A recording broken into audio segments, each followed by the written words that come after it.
கலையாத கல்வியும் குறையாத வயதும் ஓர் கபடு வாராத நட்பும் கன்றாத வளமையும் குன்றாத இளமையும் கழுபிணியிலாத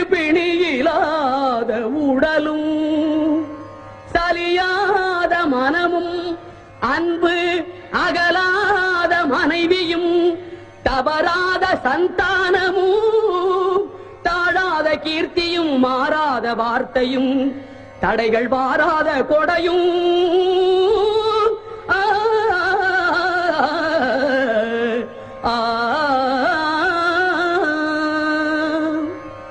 தொலையாத நிதியமும் கோணாத கோலும் ஒரு துன்பமில்லாத வாழ்வும் துய்யனின்